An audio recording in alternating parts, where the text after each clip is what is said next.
Hello, all, and welcome to episode 17 of Enterprise Tech India Unplugged. Thank you for subscribing. If you have not actually subscribed, that really helps us to understand that a lot of people like our content. So, if you're listening to this and haven't subscribed, we request you to do so. It will help us keep track of whether we are making any impact on your listening and viewing schedule. Uh, so we are available on YouTube and Apple Podcast and Spotify, and all you need to do is just search for Enterprise Tech India or ETI. So you should be able to find us very quickly. If you're not able to do that, you just go to etiunplug.in and look at subscribe, and we have all the options listed there. All right. So we have today with us Kumaran, who is the CTO and the chief mentor of Tiny Magic. And the topic which we have chosen today is agile and specifically the real versus fake agile. And just to give a little background of people who don't know what agile is, so it's something which started as a very informal thing in 2001 by a group of software architects and engineers and people who generally so they came up, they met in a mountain resort, and they actually came up with this agile manifesto. Right, over 2 days they came up with an agile manifesto and principles linked to agile. And one of the key participants of that meeting, of the about 16-17 people there, is somebody you must have heard about, is Robert C. Martin, or also known as Uncle Bob, on the internet. If you search for Uncle Bob about agile, he also has very strong opinions about what they meant by agile and what was the intention. And they never thought in their wildest imaginations that this will become, like now it is nearly 20 years that this has become the de facto way. Even today people are struggling to find out what agile is, and but still agile is the word in the enterprise, and everybody wants to be agile software, agile IT, agile project management, and agile whatever else you want to attach agile to. They are just making their own version of what was the intention. So Kumaran, what is your opinion about, after this nearly 20 years of agile, what has really happened to agile? Oh, it has a life of its own, right? It's the the word agile. It's kind of interesting, right? It's like those. How should I say? There's so many terminologies in the IT world, right? And the best thing is something like when people say, "What is abstraction," right? Or what is polymorphism, kind of a thing. At least in some languages it's clear. So the joke that is said is, right, I want all of you to give me a definition of let's say service oriented architecture or REST based architecture, or give me a definition of microservices. And the only condition is you should get at least one other person in this room to agree with you on that. Okay, so that was kind of an interesting dipstick, that when an understanding is not a formal definition. So Agile actually struggles with the same challenge there. Hence, even though I kind of tend to call it fake Agile, it's not exactly fake, right? It's people understanding of that is very different. So to begin with, the word Agile itself is a kind of a misnomer. It says that if you do this, you can get things done fast, right? It is only partially true. So from what I have understood is, agile means it helps you get value quicker. It is not about completing a task quickly, not a project quickly, or an implementation quickly. It is about your ability to get the value quickly. That is what that agility actually means. So when I say the value has to be got out, now if you want to get a value out of any system, you can change the people, you can change the process, you can change the technology, or you can change any three of them. These are the ways in which you can kind of quickly get an output. So for example, when you say change people, doesn't mean, it's not like you firing them. It's something like, if I have to get agility, I would get a third party vendor in instead of my team developing it by myself. Now that could be the answer to agility. Then I will make all my team members Scrum certified and Safe certified. Right? It could be that the core of my application or a lot of parts of my application, I would get it outsourced. That is the way to think about agile, than telling I will equip all my team members to understand agile processes and we will do a Scrum stand-up meeting every day. Then we become agile. So the point which I'm trying to say is, if we can get that agile is actually delivering the business value quicker, then a lot of things will automatically fall into place. So it's something like, am I doing Scrum meetings daily? Great, okay. But has it changed your schedule in which how you're delivering value to the business? Has your business become more happy now? If yes, okay, agile is working for you. But if it's pretty much the same thing, or it's just a 5%, 10% shift that has happened, the end business is actually not seeing a difference, then the agility is still to be questioned and relooked at hard. So how do you prevent such things from becoming quote unquote a dogma, right? People just think of it like religion, and they just want to follow the rules without following the spirit.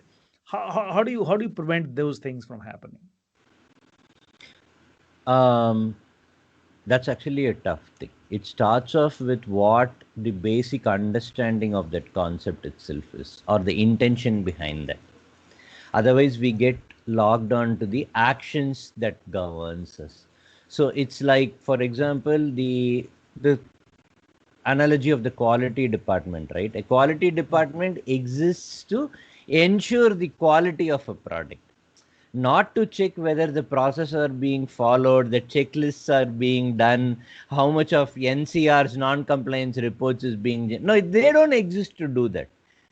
So they exist, and what is quality? Quality is customer satisfaction.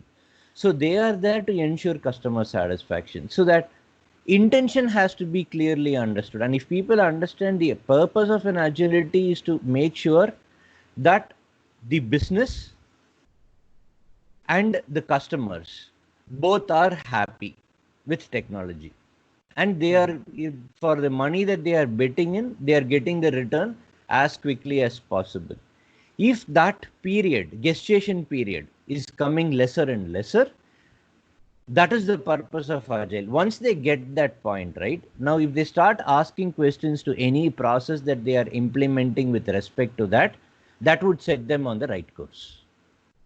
So are there some examples which you have seen in your vast experience, that where the interpretation of what was meant by agile is completely taken off the rails, and people have just gone into a completely different direction from what was the intention specifically, and they went after the actions? Do you have any sort of examples around that?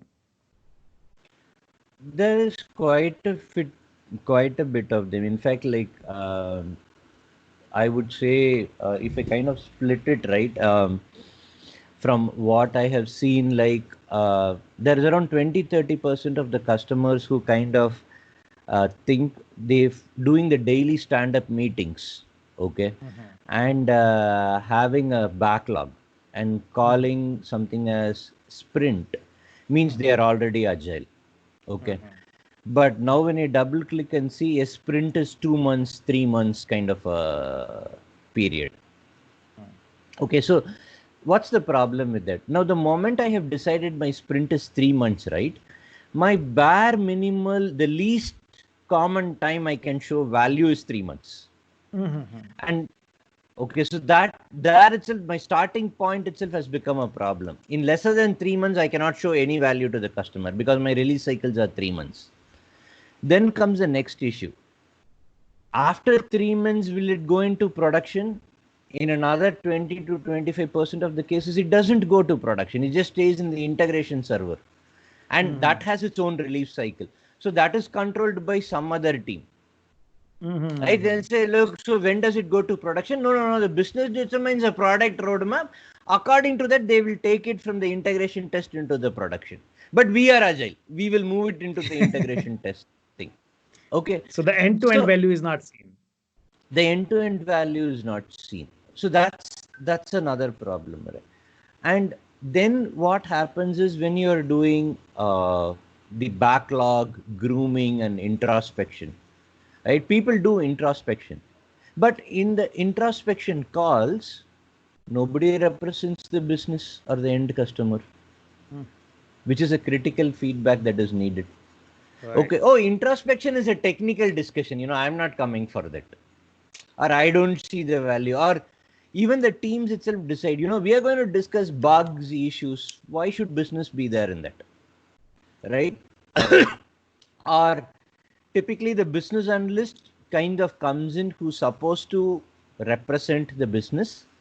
But the point that gets missed is the business analyst talks again from the requirement perspective, not from how it mattered to the business and the SLAs. So these are the ways where the problems surface. So to summarize, it's something like the sprint cycle itself is wrong. Second, it goes to the integration thing. It doesn't go to production. Third is in the stand-ups or the introspection calls, which happens at the end of a sprint, the actual business is not involved. And there are practical problems. So the teams have to convince the business, which they haven't been able to do. Hence, they do it with make do. Okay. Or what we call as jugaad. We call it as jugaad. And the 15-minute stand-up meetings also, you're just supposed to discuss blockers, but it becomes a status reporting. It's like I've seen people say, I have finished task 1, I'm going to work on task 2. Task 2 is about adding a menu label. Then another guy says, okay, I have finished my feature of yesterday of adding a database. Today I'm going to work on stored procedure. Well, the stand-up meeting is not for that. It is, if I have a blocker, I will tell it. So that's another mistake. It gets converted into a status meeting than a stand-up meeting. So those are the pitfalls that people get into. Right. So one of the things which the length of the sprint specifically, which you mentioned, which can range from anywhere from 2 weeks to 3 months, right? So I'm just looking at the reverse of those things, which is now possible. It is like you deliver software when the software is ready. Why do you have to wait for the end of the sprint?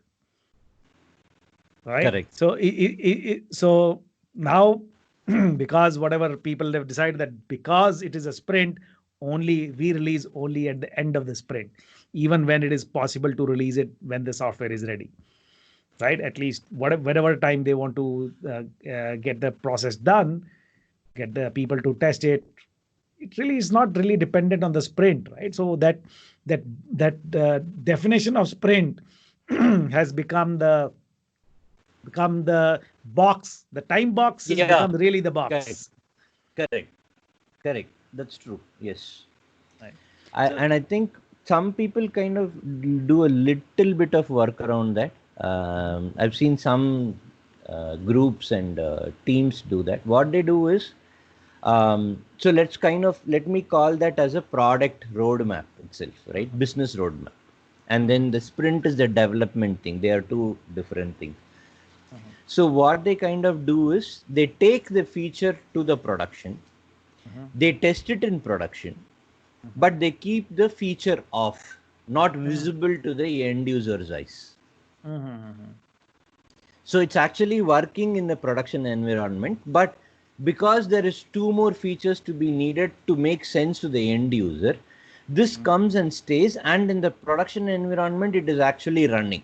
So basically, it could be collecting data, doing all that stuff, Or and running it invisible. as are running it invisibly, right? So when the for example, like let's say there's a closed captioning that needs to be done for the discussion that we have, right? And I don't have let's say all languages support. So what would happen is, like, I can switch it on and it would just work for English. So they will switch it on in the background to see whether if it's even working for the current existing load. It won't show up on the end user screen, but then it's still running. So things like that can still be done even though your roadmap is different from your development sprint. So one of the things which I heard Uncle Bob complain about was this scaled agile framework, right? Which is, he says, agile was never intended to work for a large organization. Agile was supposed to work for small teams, and intended to make sense for a small group of people to work together and deliver value quickly. Uh, and that's so this scaled agile framework is a distortion which he principally disagrees with. So what is your view of this scaled agile framework? I don't have an idea about. I haven't. This first time I'm hearing that terminology of scaled agile framework. So that the safe certification, right? The safe certification which you mentioned, right?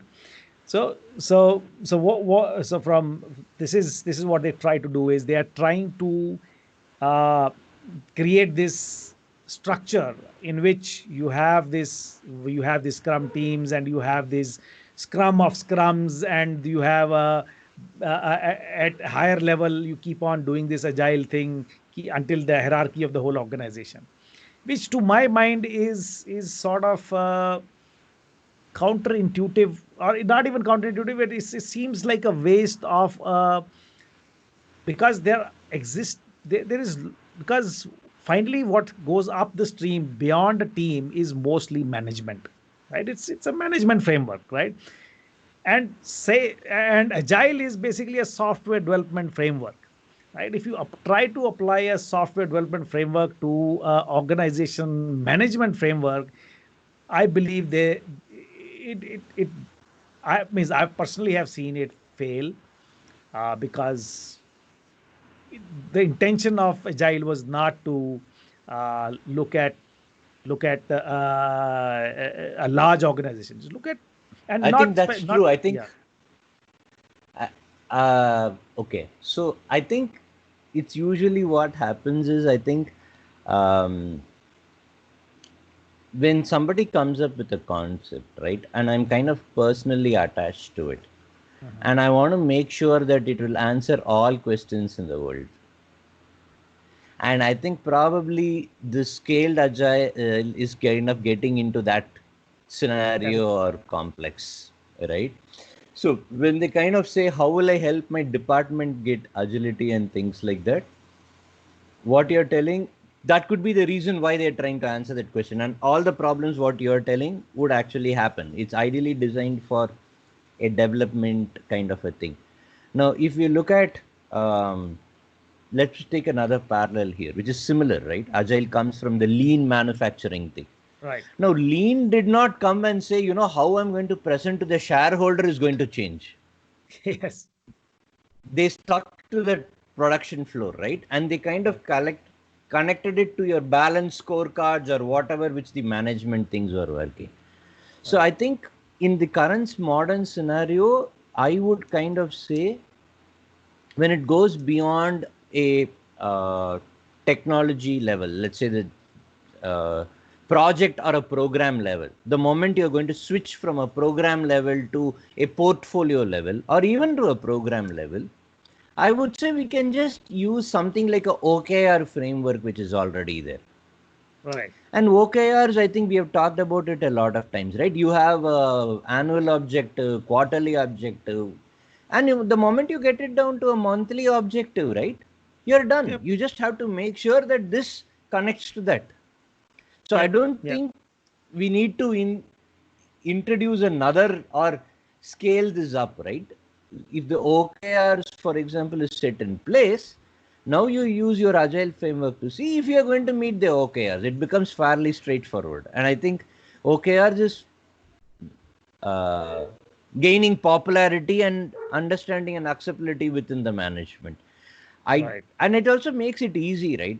As a person running a technology team or enterprise tech, I need not go and sell agile to my COO or VP marketing and things like that. It's much easier to agree with OKRs, get an Right. agreement Right. on OKRs with them. I think that's a very important point which you mentioned, that you see a management organization which is not necessarily from software development background, they don't need to understand agile as much as the people who are actually working with software need to understand. So Correct. uh, that background of the people need to be understood before we try to bring in this scaled agile framework, in my view. And that is probably one of the reasons it actually does fail at number of levels, right? So, and this is my personal experience. I've seen scaled agile framework. Some people swear by it, but I would say, unless you are out and out a completely software development organization and everybody is just doing software, which is usually not the case in most IT organizations, it really doesn't make sense to do scaled agile in any way. And And I guess we run into the standard change management problems, right? Nobody wants to right. learn something new. It's too much of work, Yes. right? And Yes. somebody goes and searches agile, it'll say software, software, software. If Yes. you're in a retail business, VP operations is seriously not interested. Hey guys, you are pushing something down my throat because it's convenient for you. Yeah. Yeah. So it's like the software engineers trying to take over management. Correct. Yes. Right. Or telling So management how it should be done. yeah, exactly. And I think your point about is I have this hammer and I will everything is a nail for Everything me is nail. now, Correct. right? So which is that now I have this concept called agile. Now I have to apply it everywhere, and this is answer to all the questions.